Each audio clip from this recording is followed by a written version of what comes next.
ప్రాథమిక ఆధారాలు ఉన్నాయి. ఈ దశలో ఫార్ములా ఈ రేస్పై ఎఫ్ఐఆర్ను రద్దు చేయలేం. సొమ్ము ఎవరికి చేరిందన్నది దర్యాప్తులో తేలాలి. కేటీఆర్ పిటిషన్ను కొట్టివేస్తూ హైకోర్టు తీర్పు. అమలుకు 10 రోజుల పాటు నిలిపివేయాలన్న ఆయన విజ్ఞప్తికి నిరాకరణ. ఫార్ములా ఈ రేస్ కేసులో ఫిర్యాదు చేసింది సామాన్యుడేమీ కాదు.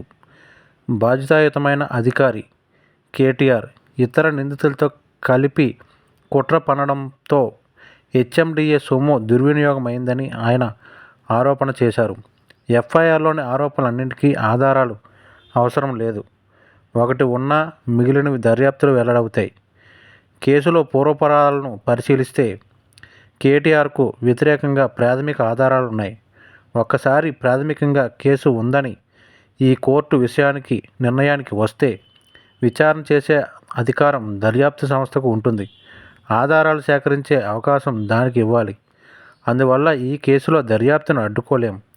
అలాగే పిటిషనర్ ఆరోపణలైన దురుద్దేశం, ఈ కేసుకు చెందిన మరో వ్యక్తిని అరెస్టు చేయకపోవడం వంటివన్నీ దర్యాప్తు చేయాల్సిన అంశాలే.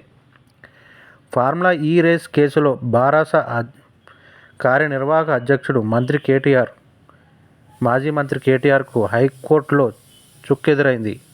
తెలంగాణ అవినీతి నిరోధక శాఖ ఏసీబీ తనపై నమోదు చేసిన ఎఫ్ఐఆర్ను రద్దు చేయాలంటూ ఆయన దాఖలు చేసిన పిటిషన్ను హైకోర్టు కొట్టివేసింది. ఏసీబీ నమోదు చేసిన కేసుకు ప్రాథమిక ఆధారాలున్నాయని న్యాయస్థానం అభిప్రాయపడింది.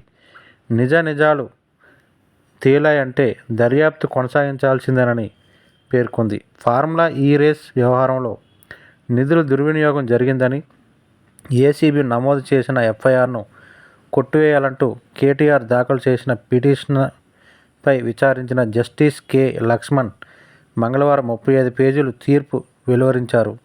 ఎఫ్ఐఆర్ను ఈ దశలో కొట్టివేయలేమని తేల్చి చెప్పారు. తీర్పు వెలువరించిన వెంటనే సుప్రీంకోర్టును ఆశ్రయించడానికి వీలుగా అమలుకు 10 రోజుల పాటు నిలిపివేయాలన్న కేటీఆర్ తరపు సీనియర్ న్యాయవాది గండ్ర మోహన్ రావు అభ్యర్థనను న్యాయమూర్తి తిరస్కరించారు. గతంలో కేటీఆర్ అరెస్టు చేయవద్దన్న మధ్యంతర ఉత్తర్వులను న్యాయస్థానం ఎత్తివేసింది.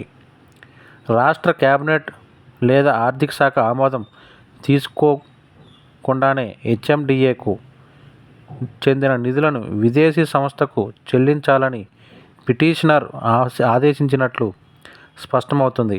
స్వలాభం కోసమా లేక ఇతరులకు లబ్ధి చేకూర్చేందుకు ఆయన దురుద్దేశపూర్వకంగా ఈ చెల్లింపులకు ఆదేశాలు ఇచ్చారా అనే అంశంపై దర్యాప్తు చేయాల్సిన అవసరం ఉంది అని న్యాయస్థానం స్పష్టం చేసింది.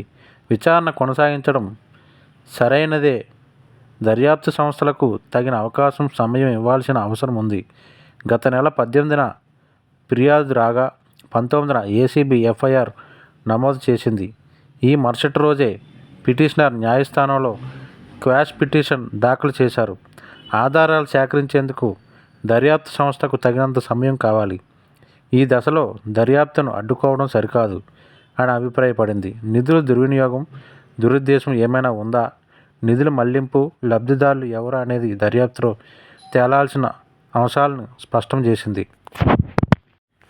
పిటిషనర్ అధికార దుర్వినియోగానికి పాల్పడ్డారని, బిజినెస్ రూల్స్కు విరుద్ధంగా వ్యవహరించారని, హెచ్ఎండిఏ ధనాన్ని దుర్వినియోగం చేయడం ద్వారా ప్రభుత్వ ఖజానాకు నష్టం చేకూర్చడంతో పాటు ఇతరులకు లబ్ధి చేకూర్చారనే ఆరోపణలు స్పష్టంగా ఉన్నాయి. ఇవి పిటిషనర్పై నమోదు చేసిన ఐపీసీ సెక్షన్ 409తో పాటు అవినీతి నిరోధక చట్టంలోని 13 క్లాజ్ 1 క్లాజ్ ఏ, 13 క్లాజ్ 2 సెక్షన్ పరిధిలోకి వచ్చే అంశాలే. బ్యాంకర్లు విశ్వఘాతానికి పాల్పడ్డారనే కోణంలో ఐపీసీ సెక్షన్ 409ను ఎఫ్ఐఆర్లో పేర్కొన్నారు. ప్రభుత్వ ఆస్తి తన పరిధిలో లేదన్న పిటిషనర్ వాదనతో ఏకీభవించలేం. పిటిషనర్ తన అధికారంతో హెచ్ఎండిఏ సొమ్మును దుర్వినియోగం చేశారనేది ఆరోపణ. అందువల్ల పిటిషనర్ ప్రజాధనాన్ని సక్రమంగా ఉపయోగించారని చెప్పలేం. హెచ్ఎండిఏ మున్సిపల్ శాఖ పర్యవేక్షణలో ఉన్న సంస్థ.